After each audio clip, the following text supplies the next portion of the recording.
Okay, I'd like to welcome everyone to the University of Texas MD Anderson Cancer Center Integrative Diagnostic Medicine Case Conference. Very excited to be with you this afternoon. This is how you get your weekend started right. Okay, adventures in neuro-oncologic diagnostic medicine. Let me start by saying right off the bat, I am on service next week, which means I can get called for frozen sections, and because I could get called for frozen sections, I can't do the conference. However, we will have a conference on September 25th and then 3 conferences in October. October is going to be a fantastic month. Okay. All right, we're going to do a warm up, as is always our custom. And I'll give you a minute to absorb what you're looking at here. I think everyone's probably figured out that the large panel on the left, axial T1 with contrast, the other 4 are serial slices of T2 flare. And the first question I'll ask is diagnosis. Anyone have a diagnosis? I'll give you a second here to process that. Okay. Rem-enhancing mass, central necrosis, diffuse T2 flare, hyperintensity, filling the cortical ray ribbon up to subpial surface. That's a glioblastoma. Okay, that's not much of a challenge, but I chose this case because it's showing something very interesting. What classical histologic feature of diffuse gliomas is producing the growth pattern that you're seeing in the yellow highlighted area? This is an interesting pattern if you study it, and it has a name. Rephrase the question. What is the growth pattern seen in the yellow highlight box region? Secondary structure of Shearer. Interesting. Which secondary structure of Shearer is it? Give you a second to think about that. All right, let's ask the question, how many secondary structures did Shearer actually describe? Who's familiar with the paper? How many structures did he describe in his classic? The answer, 8. 8 secondary structures of Shearer. I wonder how many people can name all 8 secondary structures of Shearer, and who can tell me which is the one which we are seeing in the morphology of the imaging. All right, let's go through the Shearer structures. Proper or primary structures. These are structures that Shearer described in his classic paper, which the tumor is capable, a glioma is capable of forming of its own innate biology. An example would be true ependymal rosettes. Secondary structures require interaction of the tumor with a host structure. And that's what we're going to talk about in just a second. Secondary structures are mesenchymal interactions of the tumor as time goes on, such as organization of necrosis with granulation tissue, fibroblasts, collagen deposition, all of that. All right, this is the classic paper, American Journal of Cancer, November 1938, solo authored paper by Dr. Shearer himself. From the introduction, at present, we are concerned with the description of the structures seen in gliomas and their development both in and of themselves and as they are modified by pre-existing tissues. That's going to be the secondary structures.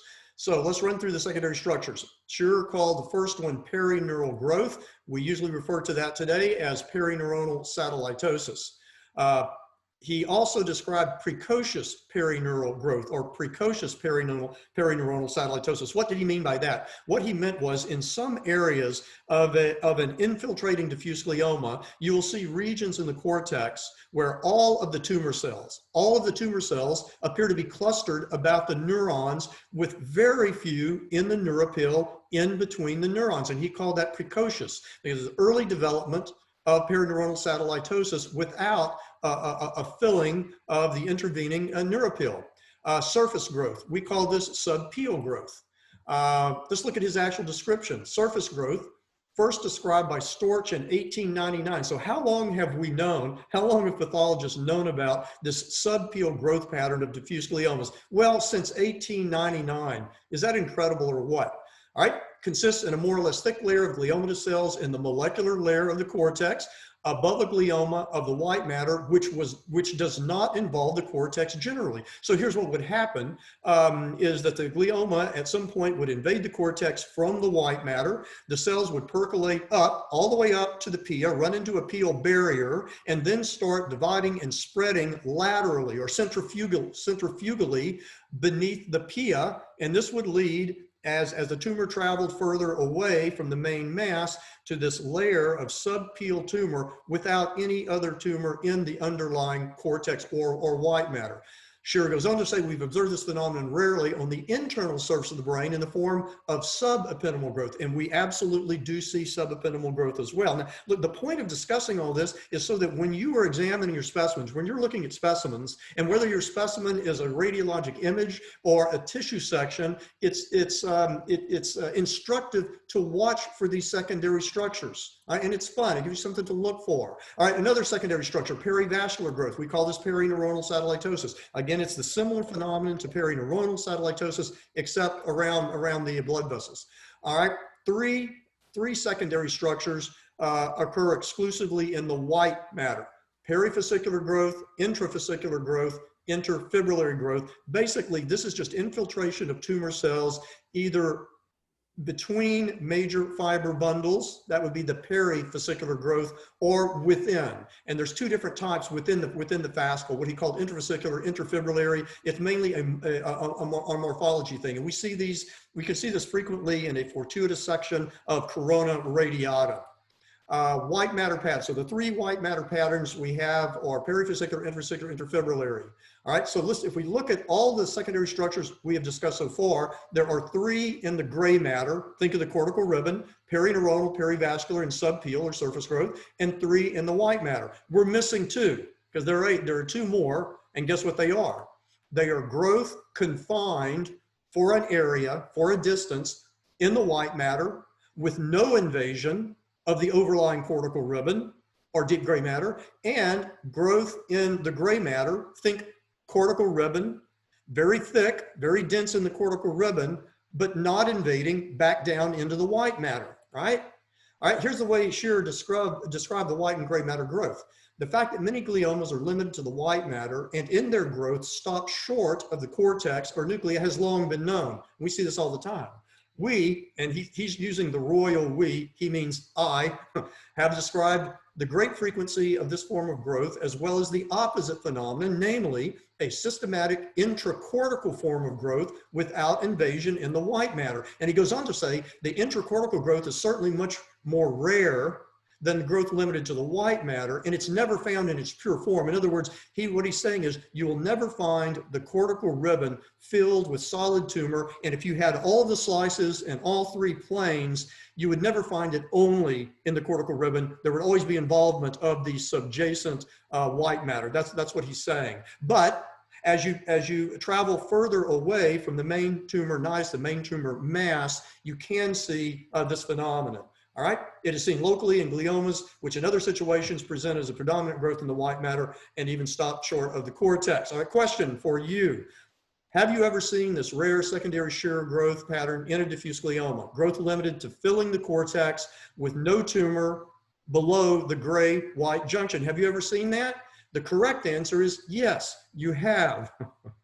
Because I just showed it to you. That is the secondary structure that you're seeing here. You're seeing tumor, this diffuse glioma, filling the cortical ribbon. So here's an example of, this is the insula, the insular cortex. Let's look at a different patient where it's cortical ribbon of, what is this? This looks like the postcentral gyrus, all right, midline area, and behind it. Let's just have a little magnified view. How cool is that?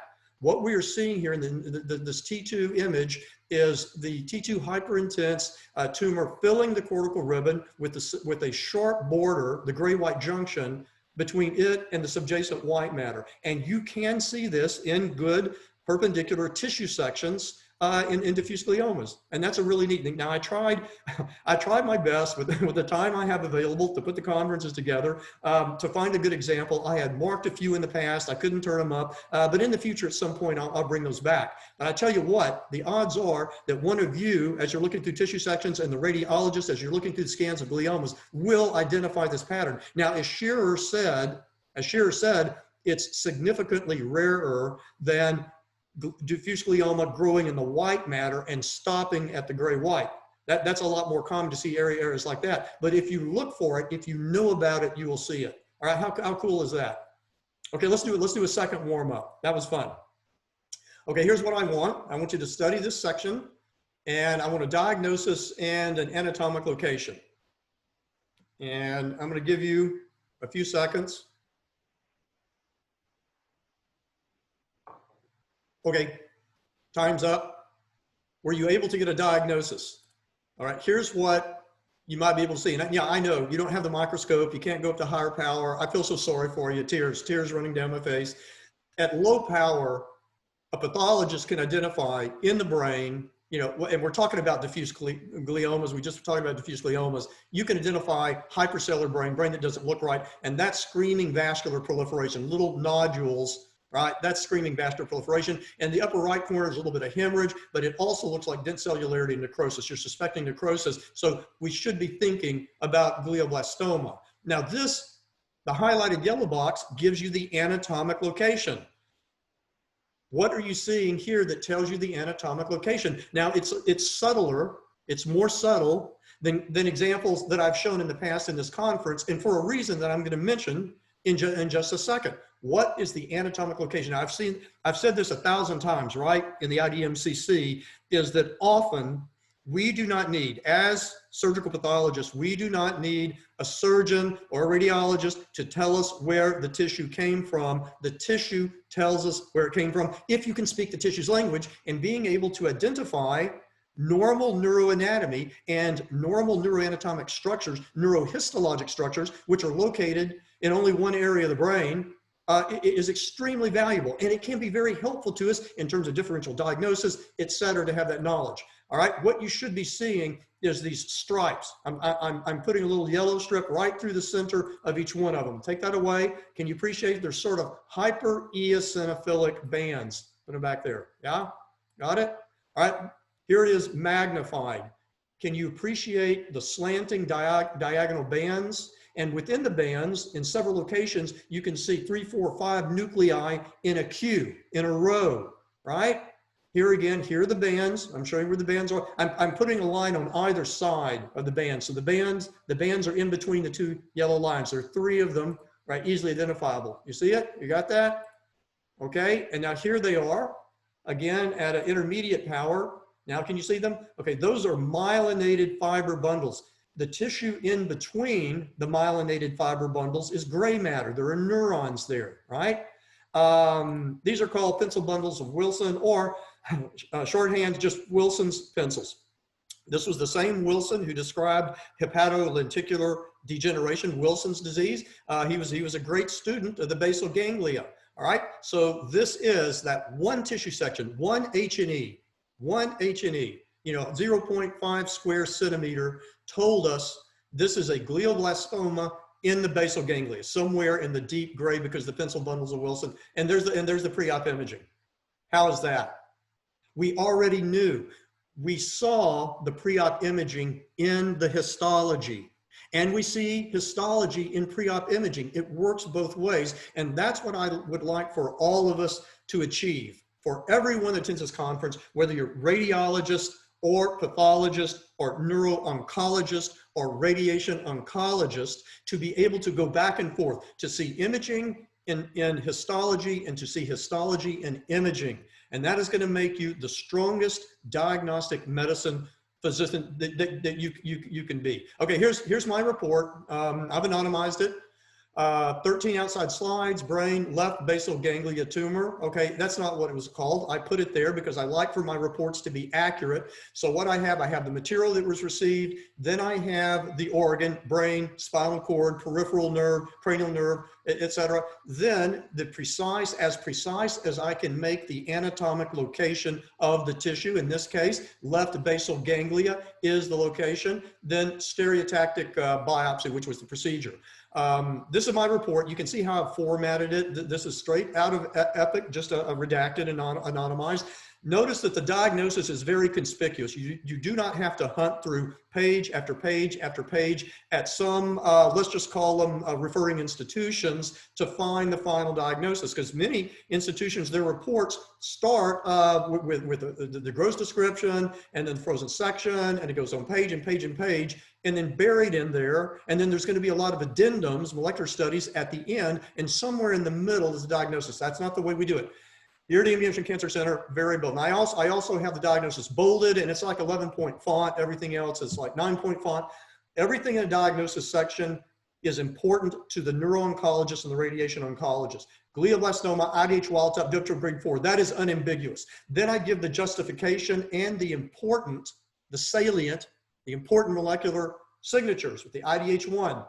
Negative for the mutant protein. Notice IHC, that's immunohistochemistry. I also give, in very brief shorthand, what technique was used, because sometimes it's important the technique that was used to determine a call, whether you say a marker is positive or negative, and some techniques are more robust for making calls than others. Every test is prone to false positives and false negatives, including molecular testing. But there it is. Then look at the comment.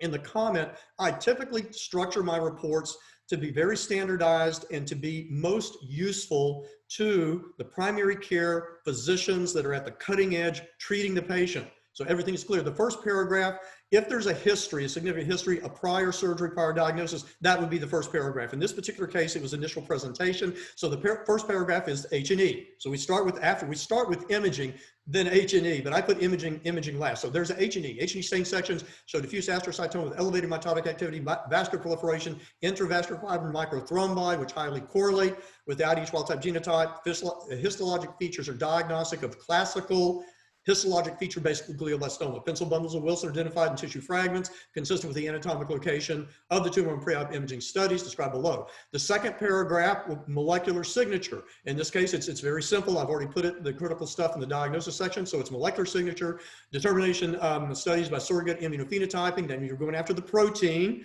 as a marker for the genetic alteration, the genome alteration. Immunophenotyping will perform referring institutions, results shown in the diagnosis section above. And then always when I have it or can get it, and if I have to quote scans, I will, but it is much preferable to actually look at the studies. Diagnostic glioblastoma congruent with pre-op imaging studies available for review and MUC Epic, which show rim-enhancing mass, and here are the measurements right there, and those were done by Dr. Alex Perez, our neuropathology fellow. Yes, our neuropathology fellow is capable of performing dimensions measurements, all right? And if our fellow, now Dr. Perez is a really bright guy, but if a fellow can do it and you're a practicing pathologist and you tell me I have no idea how to make measurements in the anterior, posterior, transverse, or craniocaudal dimensions on native imaging studies, oh, that's just sad. And we can teach you how to do that. It's super easy, it's informative, and it helps your report. And our expert neuroradiologists, of course, do this day in and day out. Now, here's the issue. Here's the problem is,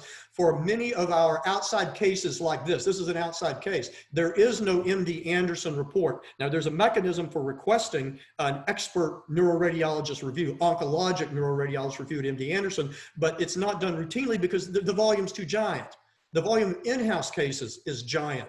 It's overwhelming, just like for us as pathologists. Sometimes our cases are overwhelming. For the pathologist, same thing for imaging. Now, what that means is if you don't look at scans, and 99.9% of our outside patients have the scans uploaded, all right, eventually most before, especially the ones that are going to have a clinic appointment, you're going to have to, if you can't look at a scan just for basic information, then you're going to be digging through a 150-page PDF to try to find what maybe a non-oncologic radiologist, maybe not even a board-certified neuroradiologist on the outside, said about the tissue. It is so much more informative to see than to read. And that's why we encourage all pathologists to become familiar with the basics of neuroimaging. Neuroimaging is pathology. It truly is.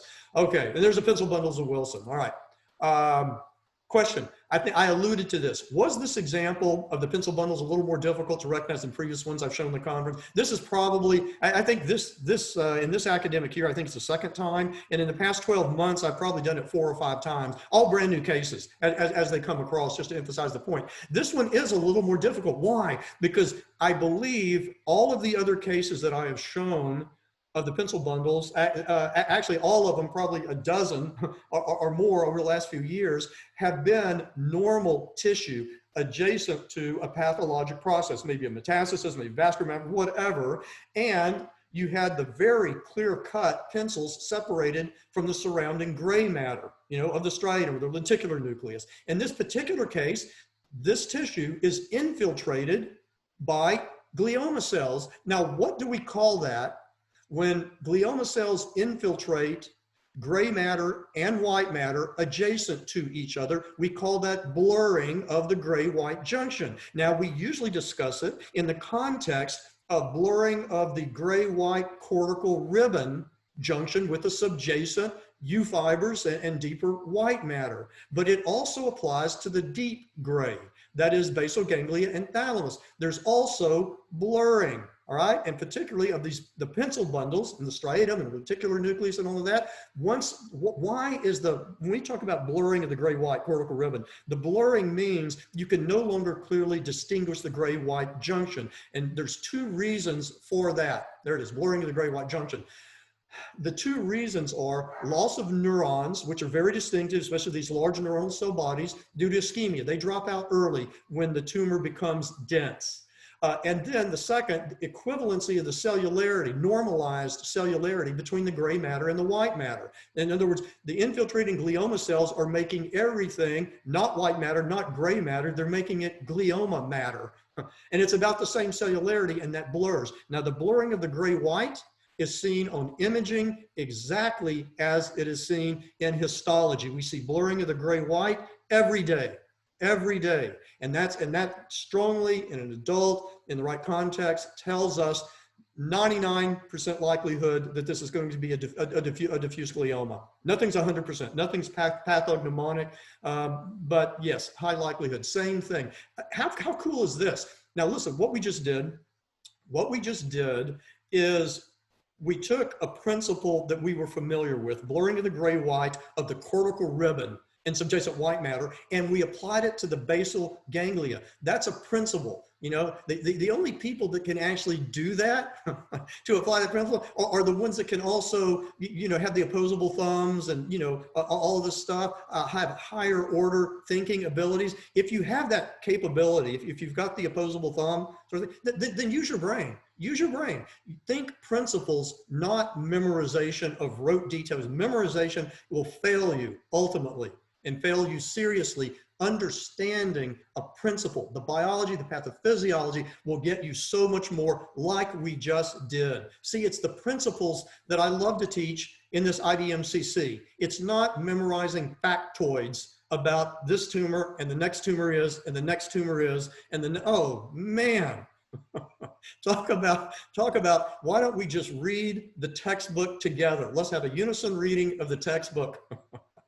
We don't do that in this conference, okay? We have fun. All right, how is the loss, question, here you go. How is the loss of neurons visualized on pre-op MR imaging of diffuse gliomas? Not blurring of the gray-white, no, how is loss of neurons specifically visualized on pre-op MR imaging? Anybody know the answer? I know you do. I'm gonna get the chat thing figured out. I still haven't got it working for me. I know you guys are probably chatting back and forth. We'll get it figured out. How is it recognized? Proton MR spectroscopy. All right, let's have a look. If that didn't pop into your mind instantly, and you're thinking N-aspartate, NAA, if that didn't pop into your mind, then we need to do a little review. Proton MR spectroscopy. Here's the NAA peak, and what we're talking about is ABTI, Advanced Brain Tumor Imaging. All right, there are two major components. One is MRS, Proton Magnetic Resonance Spectroscopy. MRS are just SPECT for sure, and three measures of blood perfusion. ASL, arterial spin labels, which is measure of blood flow. DSC, dynamic susceptibility contrast, which is a measure of relative blood volume. And DCE, dynamic contrast enhanced, or permeability, K-trans, a rate of transfer of gadolinium chelate into the blood of the tissue. All right, let's look quick review of proton MR spectroscopy, MRS. Four major peaks. There are others. choline, creatine, NAA, and lipid lactate. Choline is a measure of cell membrane turnover. It is an indirect measure, therefore, of cellularity. So elevated choline, preservation of elevated choline is increased cellularity, dense cellularity. If you're talking about a tumor, dense cellularity usually will translate in the types of tumors we're talking about, diffuse gliomas, to elevated mitotic activity. That's how it became densely cellular in the first place. And mitotic activity is one of our measures for grading diffuse gliomas. So it's important, all right? Now the question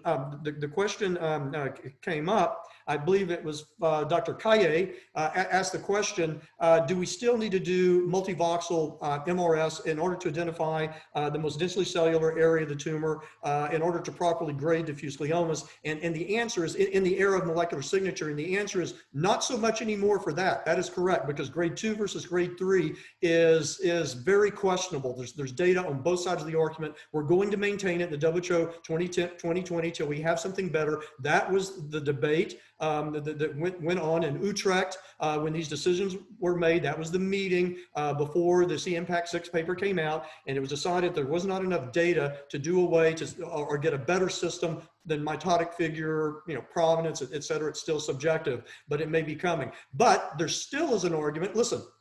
There still is an argument for multivoxel and more spectroscopy and diffuse lower grade diffuse gliomas, and that is if you're only going to be doing a stereotactic biopsy, say, because you're going to need that tissue for next generation sequencing and other biomarker studies, correct? So it needs to be the best tissue, the densest tissue possible, the most cellular, so that you'll get meaning results from the next generation sequencing assays. So that is, I would call it the new indication for multivoxel MRS, okay? Creatine, energy metabolite. NAA, as we mentioned, a marker of neurons and axons, and their cell processes, and then lipid lactate, a measure of ischemia, hypoxia. All right, so let's look at a typical spectrum. It's mapped out in ppm. It's always choline, creatine, NAA. What we say is up is good, down is bad. We're talking about Hunter's angle, which is a 45-degree upslope. If you look at where the voxel is placed in the images on the right, you can see it's just outside of the T2 flare hyperintense region, and this would be essentially normal brain, and there's Hunter's angle 45 up is good, that's normal. All right, now the voxel is placed over the T2 hyperintense region, the tumor, and look, elevated choline, depressed NAA, downward slope. All right, that is bad. That's indicating likely dense cellular infiltrating glioma, likely mitotic figures, likely WHO grade 3 anaplastic glioma by the classical histologic grading criteria. How powerful is that for a pathologist to know? I can't believe that someone, a pathologist at a hospital that has neurosurgeons, and you're going to be making diagnoses on stereotactic biopsies of brain tumors, and you don't know how to read a simple proton spectroscopy image. Is not rocket science. Now listen, a lot of things that our expert oncologic neuroradiologists do is very close to rocket science, honestly, and they have the eye, and a lot of it's pre-surgical planning. And why don't we talk about fiber tractography and the IFOF, et cetera, et cetera, et cetera. Oh yeah, it can get remarkably complex, but all of us need to be able to speak the basic language, right? And that's what we're talking about here. All right, now in addition, look at this, lipid lactate. This is a lipid, it's mixed lipid lactate peak, around 1.3 ppm. Sometimes it's not there, it's flat. That would be typically a lower grade 2 or grade 3 astro oligo. That's gonna be just noise, it's gonna be flat, it's not gonna be a big peak. But in glioblastoma, maybe metastases, radiation necrosis, you're going to get a big peak. Now this is the lactate peak, not lipid lactate. This is lactate because it's inverted. And the reason is time to excitation, TE 144 milliseconds. So the TE affects the lipid lactate peak, its morphology. All right, now I'm going to credit, all right, Associate Professor Frank Gaylord, all right, and Radiopedia. I've given the ID there. Thank you, Dr. Gaylord, for providing these images. Here's the effect of long TE, 288 milliseconds, intermediate, 144, and short, 35 on the lipid lactate. Look at the long TE. It's upright, all right, a regular orientation, and look at the lactate double peak. See the double peak, you call it fangs, that type of thing. I think our expert neuroradiologist, Jason Johnson, Dr. Johnson, likes to call these fangs. All right, look what happens at 144, inverted. So it's inverted, pulls it out with the peaks like that. And then here, short 35, this is the combined lipid lactate because they're so close together. All right, lipid lactate peak. All right, here we go. This is an example from a lactate inversion in MD Anderson patient. And you can see that magnificent peak present, indicating a high lactate, which is a measure of ischemia. All right, did you like that? That was a quick review. We will go into more detail. I didn't want to do it today of the perfusion studies next. We'll do that in the next conference, week after next. Okay. I want to cover MRS today, and we'll do perfusion metrics, just the basics, week after next. Okay, let's move on to patient number 1, 21-year-old male. I'm going to give you a moment. Give you a moment to absorb all of this, what you're looking at. I guess I could have not labeled the EMA and asked that question. I should have done that. Mental note. Next time I will not. Hopefully everyone can identify the lesion on the mid-sagittal T1 with contrast. I'm calling it mid-sagittal, but it's as close as humanly possible to mid. How do you know mid-sagittal? Well, you have to think in the sagittal plane, what is the thinnest in terms of its diameter, the thinnest structures in the brain, where if you vary just a few millimeters to the right or to the left, which would be parasagittal, you don't see the structure. And the two that come to mind are the infundibulum. Look how magnificent it is, and the cerebral aqueduct. And the infundibulum is narrower, smaller diameter than the cerebral aqueduct. This looks like a gorgeous mid-sagittal. Also, you'll note that at least most of the gyri can be seen. There's a little asymmetry of the gyri. It's almost like looking at the surface in a normal brain. All right, and in the fourth ventricle, if you haven't spotted it yet, you can see a large mass in the fourth ventricle. What is the mass doing? It is growing, all right, posterior-inferiorly out through the median foramen of Magendie. And that is a clue to what it is. The upper right panel is showing you the glioma, very round to oval nuclei, very monotonous. And look at the blood vessel in the upper right. You can see a couple of red blood cells in there, surrounded by an anuclear zone. That's the perinuclear pseudo-rosette. And the hallmark tumor, the poster child for perivascular pseudo-rosette forming tumor, is ependymoma, and that fits with the morphology. So-called plastic ependymomas flow out through the median foramen row and out through the lateral foramina. And the EMA, epithelial membrane antigen, shows the characteristic dot-like, and sometimes you'll also see rings, punctate pattern, right? These are the intercellular junctions. That is the EMA pattern you expect to see. So fine, ependymoma, all right? But that was not, I mean, this is an elementary challenge for this group, correct? Everyone attending this conference, it's like, man, why don't you show us a meningioma with whorls and Simoma bodies? That's not why I'm showing the case. Are you ready for the question? What immunostain is missing? There's an immunostain missing. If you say GFAP or S100, leave the room. Not really, don't leave the room, stay. But those would both qualify as funny answers. Okay, wrong answers, no. Which immunostain is missing? This is super important. And again, for anyone watching this conference that hasn't thought which immunostain is missing, this is going to be a good day. It's going to be a good day for you and a great way to start your weekend. This is the immunostain that's missing. What is it? And I know a lot of you know what it is. I want to make sure that everyone knows what it is. All right? I want to make sure everyone knows what it is, because this is the new normal for WHO 2020.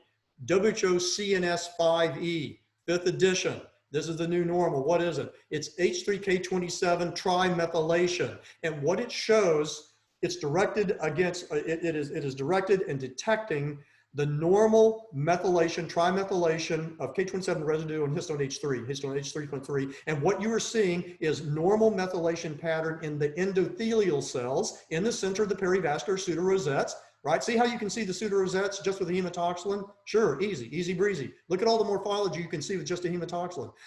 The tumor cells, the ependymoma cells, are stone cold negative. We would call that marked suppression of the trimethylation mark. It's actually absence in this particular, absent trimethylation mark.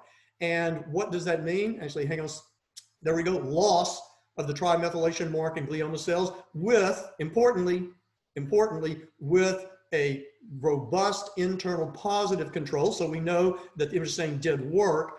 What is that diagnostic of? Posterior fossa ependymoma group PFA, pediatric type, posterior fossa group A.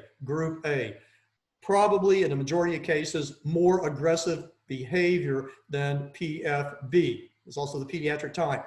Very important to know this. This is, by the way, the name of the tumor. It's not ependymoma group A or anaplastic ependymoma. It's posterior fossa ependymoma group PFA. And we did it with immunohistochemistry. What's the other way to do it? Methylation, DNA methylation profiling, but not everyone has access to DNA methylation profiling. That is great news, especially community hospitals, et cetera. It's commercially available antibody. It's very robust. It's useful in other tumors, many other tumors as well, such as diffuse midline glioma, H3K27 mutant, shows the companion opposite pattern of trimethylation loss, the same loss of trimethylation in that tumor. MPNSTs, malignant peripheral nerve sheath tumors, and there are others. So it's a more broadly useful antibody, all right? How do you like that? So here's the message. Critical immunostain for posterior fossa ependymoma diagnosis, H3K23. If it is retained, no loss, no suppression, that's a PFB. That is a PFB.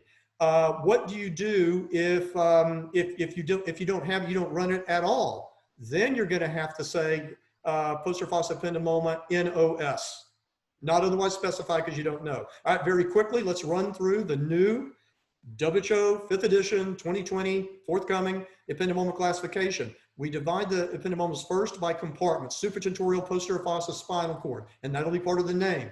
The supratentorial ependymomas are further subsetted, subclassified into C11 ORF95 fusion positive. Oh, C11 ORF95. I thought that was supposed to be RELA fusion positive. Well, it was, but not anymore. C11 ORF is a more reliable fusion partner, so we're going to go with C11 ORF95. Did you know that?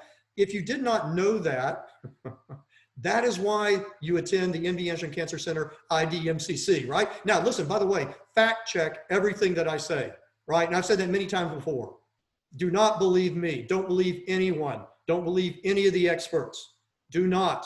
Question everything. Trust your eyes and the observations that you make with your brain, logic with reasoning, okay? All right, so C11 ORF95 fusion positive, YAP1 fusion positive, better prognosis for YAP1 compared to C11 ORF95, and NOS-NEC. NOS, not otherwise specified, means that you don't have the data. Either you don't have the molecular data to put it in either C11 ORF95 or YAP1 or none of the above. NEC, not elsewhere classified, means that you do have molecular data. You did examine C11 ORF95 and YAP1 by next generation sequencing, one of the other platforms, methylation profiling, and this particular supratentorial ependymoma is not one of those. It either has no other signature, but it's still NEC because you did run the test and it's another driver, it's something, or maybe you turned up a different oncogene or tumor suppressor gene, but it's not C11 ORF95 or YAP1, that's an NEC. Okay, understand the terminology? All right, that was the very first C-Impact Now Update Paper 1,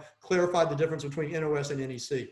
All right, posterior fossa ependymoma, pediatric type or group PFA, posterior fossa ependymoma group PFA, and adult type PFB. And again, the same thing, NOS, NEC, depending on whether you have the data. Now, why pediatric type, why adult type, that language, just like with diffuse astrocytoma, adult type, pediatric type, it's because there's an overlap. It's not strictly pediatric, ependymoma, adult ependymoma type. They overlap. You'll find adult type ependymomas dipping down into adolescence, into childhood. You'll find childhood or pediatric type tumors extending up into the adult age demographic. And that's why we say pediatric type, because that is the predominant population. Adult type, predominant population, but there's always a differential diagnosis and you have to do the testing. That's why we can't just call, pediatric adult. And there are always other drivers as well, right?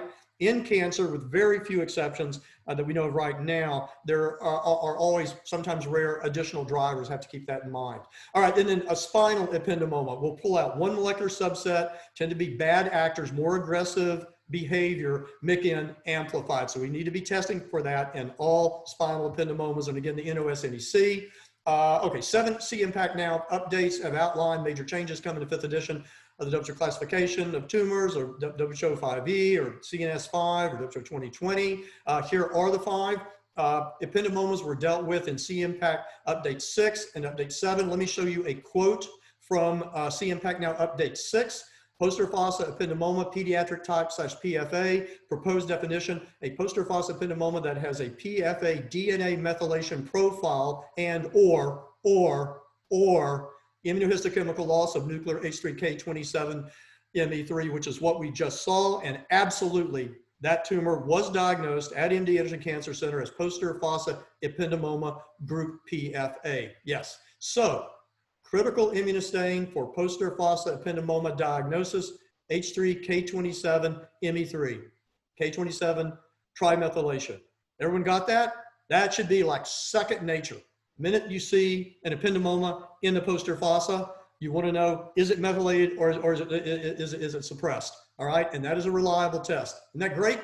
All right, I'm sorry, not finished yet. Let's look at C-Impact 7 was dedicated exclusively to the ependymomas. This was probably the last and the most recent C-Impact Now update. I mean, we're really close to this book. It's in the book right now. 5th edition is in the hands of the final editorial group, which buffing, polishing, yada, yada, yada, illustrations, that sort of thing. All right, here's the table from C-Impact Update 7. You can see these are the actual names. Suprachoroidal ependymoma, the 3 subsets, poster fossa, 3 subsets, spinal, then myxopapillary, and subependymoma. Subependymoma stays grade 1. Here are the group that we're talking about for our present patient, poster fossa ependymoma group PFA. And last point to make, again, we talked about this before, just so everyone remembers, myxopapillary ependymoma has been formally reclassified, regraded as grade 2 based on clinical trials. The patients have significant morbidity and spread and recurrence, albeit over a typically very long clinical course, but it just it was not warranted to keep a grade 1 designation. So, excuse me, they've been bumped to a 2. Okay. Everybody ready for patient number 2, 39-year-old male. I'm going to let you study this. I'm going to have one more panel of composite panel of images. These are all T1 with contrast, coronal slices on the top, sagittal, parasagittal slices on the bottom. So study it, think about it. Okay, here's the next. All right, and what I'm showing, you can see the axial T1 with contrast, top row, T2 flare, bottom row, and a T2 is the big left-hand image, axial T2. It's giving you some information that T2 is, when you compare it with the T1 and with the T2 flare. All right, now I'm going to ask you for differential diagnosis. So this is, all of us should be coming up with a differential diagnosis. Now, the neuroradiologists are all over this. And remember, there is always a differential. Now listen, here's what's important. I'm going to give you the answer in just a second. The answer to what the quote answer, which I'm going to have, everything.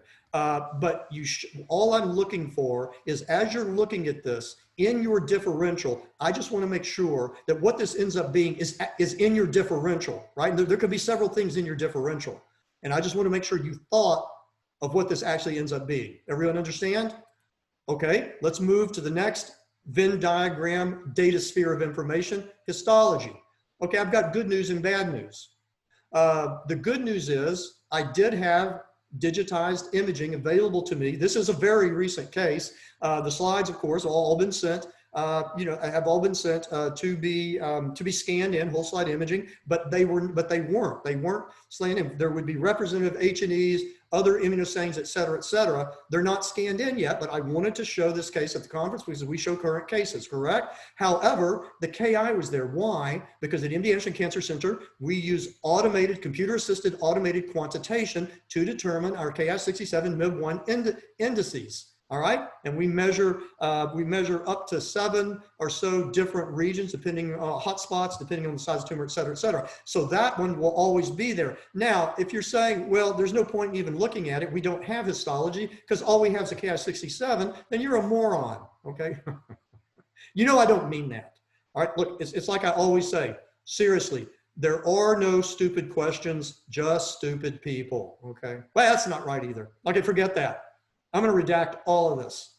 Here's the point. A hematoxylin only immunostain, think of a negative control hematoxylin tissue immunostain, is a beautiful slide to look at morphology. Sometimes mitotic figures are easier to see without the eosin on occasion. Yes, we can see everything we need. Okay, take a look at the KI, judge it for yourself if you think it's really low, in the middle, elevated. Now forget about the brown. Ignore the brown, and let's see what we see in terms of pattern, okay? Let's study it just like an H&E. All right, look at this. This is an intermediate view. Is there anything interesting? If you're a pattern recognizer, and I think the neuroradiologist can pick up, and the radiation oncologist and the neuro-oncologist can pick up on patterns as well as a pathologist. It's just the pathologist usually knows, exactly what the differential would be for in a given context, et cetera. You see an interesting pattern? Yeah, there's a very interesting pattern, a couple of them. Let's go to higher, okay? Again, I'm going to give you a minute to just kind of absorb everything that you're seeing, all right? I'll tell you that the panel on the left has, has 2 interesting features. In addition, now see, we've moved beyond, the first thing that you look at is the cytology of the individual tumor cells. And you're going to be looking at things like, are they large, are they small, are they highly variable like multiforme, or are they relatively uniform, or are they monotonous, or are they monotonously round, are they more oval, etc. That's cytology, all right? We can't see the processes. The processes is cytoplasm, and truly eosin is really good for cytoplasmic processes. But for nuclear detail and for architecture, hematoxylin's fine, all right? And then we see some very interesting structures, some patterns, at high power in the middle, all right? And then the same thing on the right, okay? Now, there's a little more information here, all right? And I'll call your attention to the structure on the right. There's a small one on the left, a big one on the right. What do you make of it? What additional information? What would that look like on an H&E? You know exactly what that would look like on an H&E. See, if you thought because all we have is a Ki-67 immunostain, we can analyze this essentially as well as we can on this hematoxylin only as with H&E. And I hope that's a lesson maybe for some people. All right, there was the structure on the left, and there's a companion finding I'm illustrating on the right. Okay, and that's giving you more information. So that is a feature. That's an important feature on the right. Everybody got it? All right, showtime. Histologic diagnosis. I just want to let you go to yourself, make your diagnosis, okay? All right, give you a little time to formulate it. Actually, make it a differential. There's always a differential, okay? But I would like to see at the end of the day, how you ranked and the entities. Okay, molecular signature. We're going to move on to molecular signature. Let me explain this very briefly because I know the odds are we may have some attendees in the meeting who did not regularly attend the Thursday morning neuropathology conference, which then became the Integrative Diagnostic Medicine Case Conference, or have not attended the IDMCC in its new format on Fridays at 3 p.m. This is the NGS platform. It's Oncomine V3 used at the MD Anderson Cancer Center. We call it the STGA 2018. It's its 3rd iteration. Look at the interpretation key. This is the STGA assay 18 DNA, and the circled genes will be mutations or amplifications. That is copy number. So mutations and copy number. Got it? Underlying genes are what typically the neuro-oncologist has requested based on the context of what they know about the patient. All right. So this is the NGS result. All right. the STGA 2018 DNA. This is a visual representation. Notice there are no circled genes. That should be very helpful to you. And you say, well, wait, that's not helpful at all. It's like nothing. It's all normal. It's extremely helpful. It is extremely helpful to you. Okay, it's like, imagine you do a touch preparation, say on a suspected pituitary microadenoma. Work with me for a second here. Suspected pituitary microadenoma. You do touch prep, right? You don't see shedding. All you see are red blood cells. And if that is beautiful, that's perfect. It's highly informative because it's saying that you don't have adenoma, at least in that fragment that you're touching, because adenoma sheds. So the absence of shedding is very informative. The same thing is here. What is this telling you? Remember, this particular assay, the STGA DNA, is mutations, copy number. Okay? All right, again, diagnosis. How about glioblastoma? I saw vascular proliferation and necrosis. Vascular proliferation and necrosis. What are the odds that a glioblastoma, and you saw how densely cellular this tumor was, is going to have an NGS report that shows no mutations in TP53, no mutations in, RB1, all of these, nothing. How likely is that? Very unlikely. All right, what data do we need? What do we need in the context of this patient? What data do we need? Fusion. We need fusion data.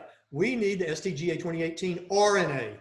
It's RNA assay, right? Because you're looking for fusions and fusion partners, and we can do that by looking at the RNA. Now, in this particular case, the oncologist ordered FGFR3. I thought I'd block that out. It doesn't matter, but that's what was requested, and that elicited the fusion assay. All right, as you can see here, next generation assay for detectable of targeted inter, and intergenic fusions with 51 genes. All right, and here we go.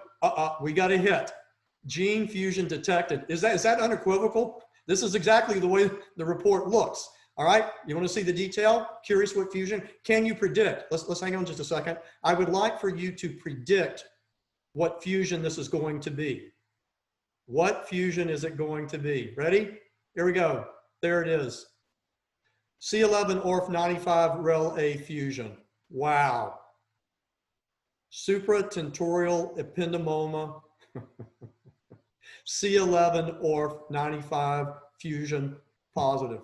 You like that? Yeah. Comment is in the report. C11orf95 rel-A fusions are reported in ependymomas.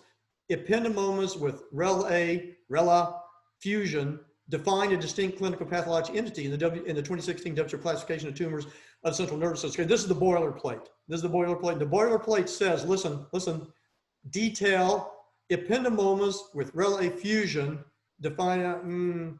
Will that boilerplate statement still be cool? Still be cool after the 5E is released? Yes or no?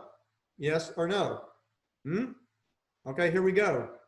Let's go back and take a quick look at CMPEG-7. What does it say? Does that say supratentorial ependymoma rel-A fusion positive?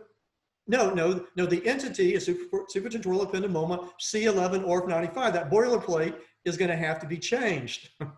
Well, let's go back. All right, that's going to have to be changed to ependymomas with C11orf95 fusion. How do you like that?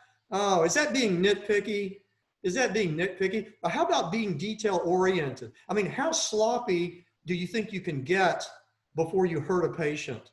Precision is your ally always. You're in the diagnostic medicine business.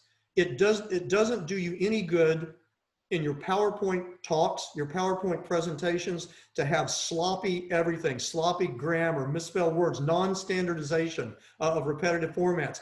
That's not what you want to see in a diagnostic medicine physician. You want eye for detail. It's so critical. You like that? Oh yeah. Okay, new conference feature. Actually, this was a feature I introduced, I think it was 2 years ago, maybe 2018 into the conference, but I want to bring it back. We'll call it antibody of the week. All right, and we're going to go with pankeratin. Pankeratin is a trash term. Now we use it all the time. We say pankeratin, but whenever you hear that or you see it, take it with a grain of salt. Take that idiom, that English idiom, take it with a grain of salt, means there are caveats. Be cautious, because it means different things. And I have at least one wonderful anecdotal story where pan-keratin at one institution was stone cold negative, and pan-keratin cocktail at MD Anderson was 4+ positive, and it made an impossible diagnosis simple. You have to know what that means. All right. So this introduced keratin nomenclature. And if you have not heard me talk on this, I don't think I've talked on keratin nomenclature. I don't know if I did it in 2019, probably it was 2018, 2017. Let's run through this. This is important. It's fundamental knowledge. All right. And it's going to clarify a few things. All right. I'm going to start it with a question, as we always do in this conference, right? Which one of these keratins is not like the others? All right. Here are your choices. A, CK7, B, CK56, C, CK818, D, CK20, and E, CK903. Which one is not like the others? Now, you know that the very next thing I'm going to ask you is to explain why. If we were in the old Thursday morning IDMCC at the multi-headed scope room, whoever said, whatever you say, I would immediately say, explain, tell me why. I don't want a lucky guess. I mean, like you could say CK903 because it's the only one that has 3 numbers. That's not going to fly. Okay, the answer is E, CK903. Why? Is it legit? Is it just made up? No, it's legit. I just pulled this, did a quick little Google Scholar search. Immunoscopic staining characteristics of nephrogenic adenoma using the PIN4 cocktail, P63, Amicar, and CK903 and GATA3. And you can see, look at that. There's a real Chennaiyan, there's Jesse McKinney. I mean, these are good people. All right, so no, it's a legitimate marker. The question is, why is it not? It's fundamentally different from the others. And this is actually a mixing CK903 with these other guys. It's a wonderful example of muddled terminology, and the world of antigens, epitopes, and antibodies and genes in the pathology literature is wonderfully muddled. And our job is always to seek order in complexity, to understand. So that's why I love talking about CK903. Second follow-up question, what's the difference between CK, K, and KRT? Do you know? You will in a few minutes. If you didn't, again, this has been a wonderful Friday afternoon for you, because you're going to learn something, and it's important to understand. Okay, question. We're going to talk about CK. Why don't we talk about the opposite first? Instead of CK903, let's talk about the other 4. What are CK7, CK56, CK818, and CK20? What is that? What are they? And the answer is they are keratins. They are specific types of keratins with specific molecular weights and isoelectric point. They are keratins. Well, what is CK903 then? Well, CK903 is 34 beta E12. Okay, I'll play your little game. What is CK903/34 beta E12? Is it a keratin? Is it a keratin? No, it's an antibody. It's an antibody. The others are keratins. They're not antibodies.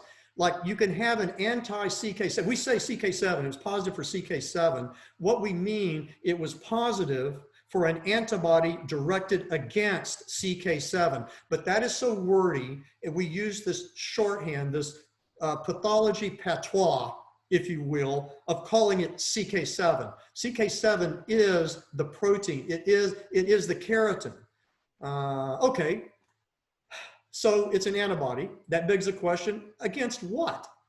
CK903 is an antibody directed against what? Against cytokeratins 1, 5, 10, and 14. Those are the 4 cytokeratins that CK903, 34 beta E12 recognizes. Or I could have said it's directed against CK110 and CK514.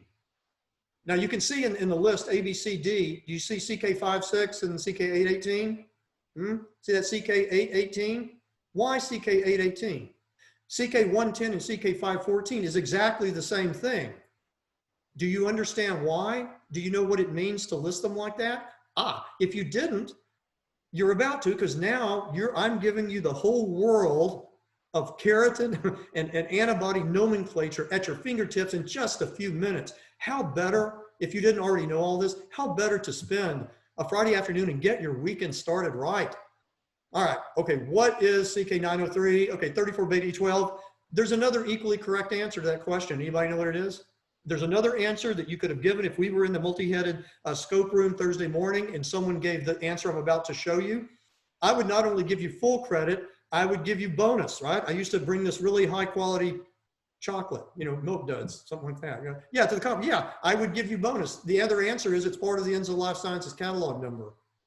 How many people know that? Show of hands. Yeah, well, thank you. Got it. I can't see any hands.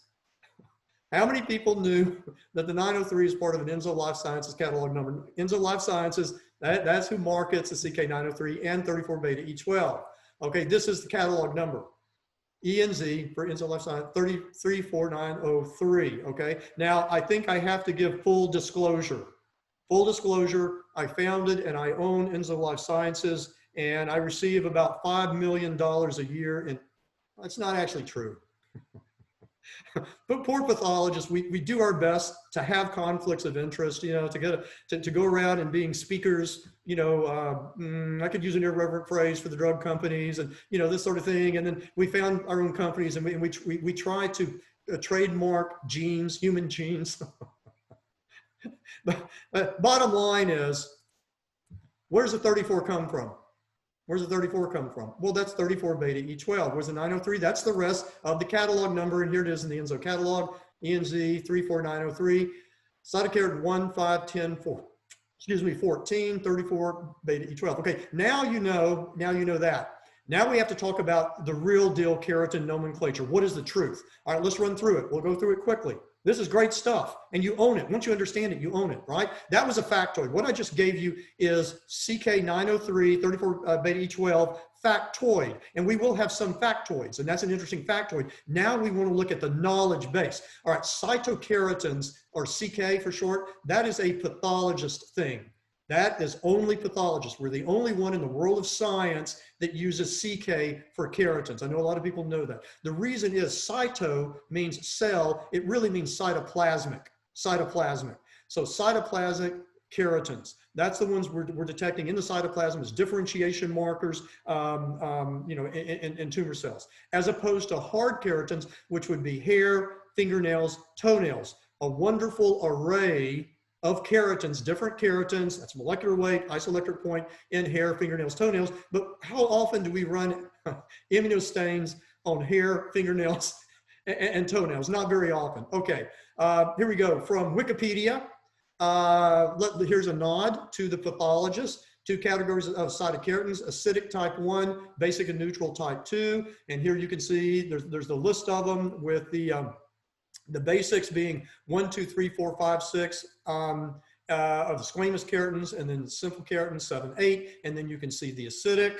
All right, type 1 and type 2 keratins form heterodimers naturally in nature, right? In cells, in tumor cells, and normal cells, heterodimers. Example 818. Now you understand, if you didn't before, the 818. So if you immunize rabbits with CK, you know, 818, all right, with that heterodimer, then you would likely develop an antibody which will recognize both. All right, 818. These are like CAM 5.2, that type thing, right?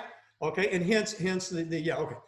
Okay, keratins with a K abbreviation, that's what the entire rest of the scientific world uses, and it's good for you to know this if you didn't, okay? And this really refers to all keratins. It's a standard system that's applied to both, quote, cytokeratins, that's cytosol keratins, as well as the hard keratins. All right, keratins can be classified one of two methods: molecular weight, high versus low. This is what pathologists like. We say all the time against high molecular weight, against low molecular weight, or pan-keratin. Pan-keratin means against a lot, ideally all high molecular weight and low molecular weight keratins, all right? Or we can also classify by isoelectric point, right? Electrophoresis, type 1 versus type 2. This is what the scientists like, and this is what the classifications are based on, all right? You should know, just be aware of this historic Cell paper, all right, from 1982, Mall and colleagues. Believe it or not, in 1982, AKA the Dark Ages, there were only 19 known human keratins. We now know at least 54 keratin genes are known. This is a 2006 paper, Journal Investigative Dermatology. All right, let's go Journal of Cell Biology, new consensus nomenclature for mammalian keratins. Now, table 2, type 1 keratins are listed here. I'll show you type 2 in just a second. These are all type 1 keratins. Look at the current gene designation and then the new, and then the protein designation by Hesse et al. 2004, new protein designation, new gene designation. Notice that all the genes are all KRT. All right, if you look at the very bottom of the current gene designation, you can see for hair keratins, they used to be, the genes were KRTH, H for hair, just drop that. So KRT, italicized, capitalized and italicized means human gene. And then look at the protein designation, all K, all just with K. Here's the type 2 keratins, very similar, all right? Just KRT and K. All right, there's also a wealth of non-human epithelial and hair keratins, not talking about those. And here's the human keratin pseudogenes, and there's a whole group of those, okay? And they're followed with a P. All right, now practical. Let's get practical. Okay, here's Integrative Pathology 2009. The great Dr. Weiss is senior author. Keratins are intermediate filament-forming cytoskeletal proteins of epithelial cells that are necessary for normal tissue structure and function. Among the various families of intermediate filament proteins, keratins are the most diverse and complex. What a fabulous statement that is. 1982, through biochemical analyses of a large number of normal neoplastic human cells and tissues, Mull et al. Characterized a total of 19 epithelial keratins.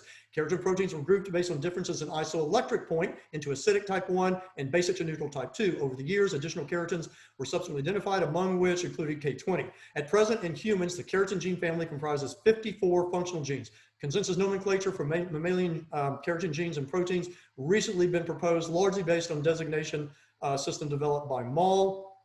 A new consensus nomenclature you can see there. All right, and here they are.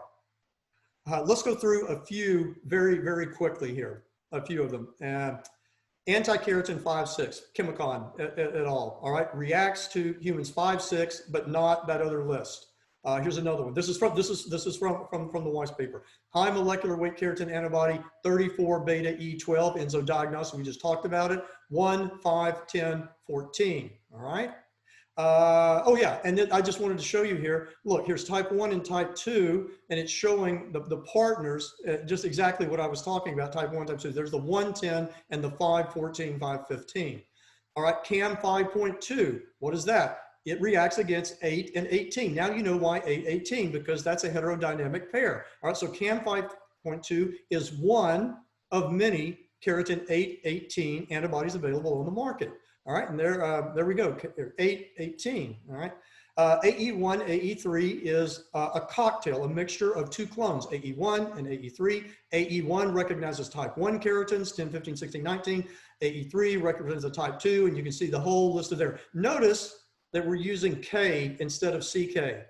How advanced is that? Our anti-pan-keratin. Now this is trademark name, anti-pan-keratin. So when you say pan-keratin, are you sure that you're talking about the Ventana antibody, which is AE1, AE3, and PCK26? Are you sure when you say pan-keratin, that's what you're talking about? What's PCK26? Pan-cytokeratin 26, that's where it comes from. It's directed against 1, 5, 6, 8. All right, how about this? Pan-keratin antibody. There's another pan-keratin. And this is again, it's protected. It's a Novocastor. There's a Novocastor. What does it direct against? 5, 6, 8, and 18. So that's a different pan-keratin. So are you getting a feel for why pan-keratin is a garbage pail term? Even though I know you're not going to stop doing it. I have done it on occasion, but usually if I put that in one of my reports, I am going to put pan-keratin cocktail, and I put in parenthesis the 4 members of the cocktail that are used at MD Anderson Cancer Center. And wherever you are at your institution, if you order antibodies, from a list when you're diagnosing cases, and there is a quote pan-keratin, you need to know exactly which one and what is it directed against, because they're not perfect. Okay, wide spectrum screening antibody. How about that? DACO. Rabbit anti-cal polyclonal Rex against human keratins. Okay, Oscar, one of my personal favorites. All right, Covance. Oscar, relatively new. It was new at the time when the paper came out. All right, yada, yada, yada, yada, yada. Look at this. Oscar appears to demonstrate improved sensitivity with increased immunoreactivity detected on cells. It's a little bit superior in that sense. It's very similar to AE1, AE3, very similar to AE1, AE3, except in my world, which is oncologic neuropathology, no cross-reactivity with glioblastoma like AE1, AE3. AE1, AE3 is famous for cross-reaction to normal, reactive gliosis, reactive astrocytes, and with low-grade and high-grade diffuse gliomas, including glioblastoma. And so if you're using AE1, AE3 in a stereotactic biopsy of a high-grade malignant rim-enhancing mass, differential diagnosis, metastatic carcinoma, that's why you're doing AE1, AE3, glioblastoma, melanoma, and lymphoma, diffuse large B-cell lymphoma. And the AE1, AE3, it's going to cross-react at least half the cases with glioblastoma, and you could go down the tubes. All right, point taken. Okay, we are to the last part of the, that was the end of the keratin review. Did you like that? Okay, I really, really hope that at least a few people learned something that you didn't know before from that review of keratins. Truly, truly, knowledge is power, and precision is your ally. And ambiguity and sloppiness will never be your ally in diagnostic medicine. All right, I told you that we were going to cover pediatric in terms of the new WTO 2020 5E coming up. Let's do a brief review of what we've covered in the past so far, coming up to present. Diffuse gliomas, adult type, pediatric type. We say type because they do overlap. We said in the WTO 2020, there really are only 3 molecular diseases for diffuse glioma. There's only 3 diseases. IDH mutant diffuse astrocytoma, IDH wild type diffuse astrocytoma, which is glioblastoma. It doesn't matter if they're histologic, grade 2 or grade 3, low grade diffuse astrocytoma, anaplastic, that's glioblastoma, IDH wild type is going to be the bottom line. IDH mutant, of course, we're still going to grade them into grade 2 and grade 3, but with dubious significance, all right? It's a soft grading. It's a soft predictor of behavior, I'll put it that way. And of course, oligo, IDH mutant 1p19q co-deleted. This is a really good comparison chart that moi created using the C-Impact now update 6 in brain pathology and the active neuropathologic update on IDH mutant, that's 5, see update 5. Yes, IDH wild type on the left. This will be glioblastoma. Glioblastoma will be reserved for grade 4 wild type diffuse astro. Grade 4 mutant diffuse astro will not be called glioblastoma anymore. It will be called astrocytoma, IDH mutant, grade 4, because it's a different disease and its behavior is significantly better than IDH wild type glioblastoma. Glioblastoma had become a garbage pail term, mixing apples and oranges and bananas and all kinds of other things, especially if you want to throw in pediatric as well and all the drivers there. All right, now pay attention. So IDH wild type glioblastoma, diffuse astrocytoma in an adult that has either vascular proliferation or necrosis, so far that's up to 2016, or one of the following: TERT promoter mutation, EGFR amplification specifically, and classical cytogenetic gain of 7, loss of 10. For IDH mutant, again, the name change. IDH mutant, all 3 grades will start with astrocytoma. There's no more diffuse astrocytoma, no more anaplastic astrocytoma, no more glioblastoma. Astrocytoma, IDH mutant, grade, and look at the molecular signature, which is now equal. I could ask this as a question, essential detail.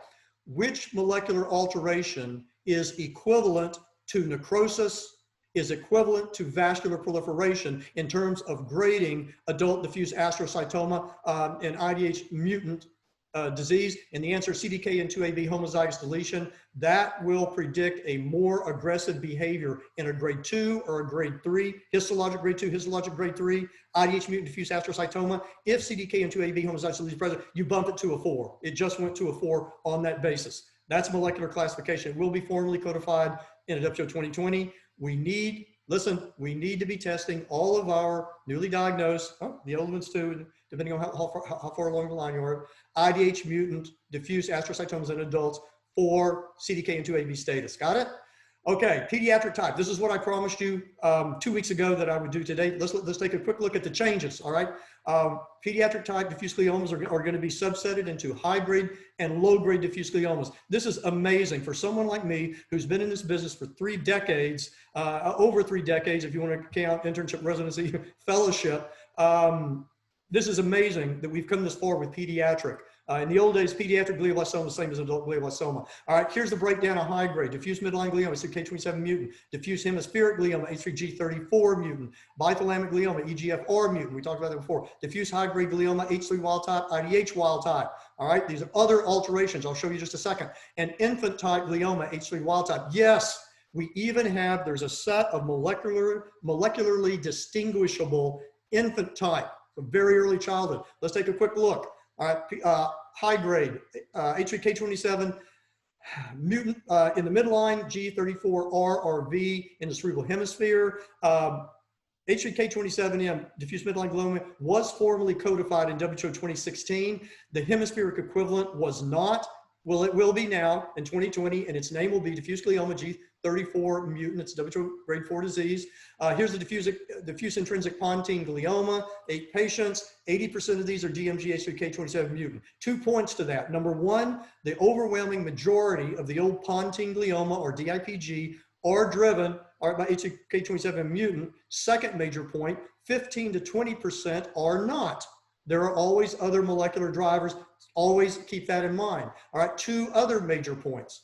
Diffuse midline glioma, H3K27M mutant, it does not only occur in the pons. It also occurs in all the other midline structures. Midbrain, these are examples. Pineal gland, cerebellum, thalamus, spinal cord, right? Another major point with DMG H3K27 mutant, the age range, it's not just children pontine glioma. It ranges from pediatric to elderly adult. Okay, another very important question. What is the definition of elderly adult? And the answer is, you'll have to ask me because it's 10 years older than my current age. All right, that is elderly. I am not even close. All right, let's look at the histology. Diffuse glioma, diffuse astrocytoma on H&E histology. You see a couple of big neurons, neuronal pericardia being surrounded. H3K27M, the antibody is directed against the mutant protein. Therefore, the endothelial cells and normal neurons, et cetera, serve as internal negative controls. And then the trimethylation. The trimethylation shows the exact opposite pattern of the mutant protein in a DMG H3K27 mutant. That is, the tumor cells, the glioma cells, show suppression of the trimethyl mark because that is a result of the mutant K27M. It leads to global hypomethylation, and we can see that reflected. And the internal positive control are the endothelial cells and normal glia, microglia, neurons, etc. So there it is, diffuse midline glioma, H3K27 mutant, WHO grade 4, diagnosed by immunohistochemistry. All right, important point.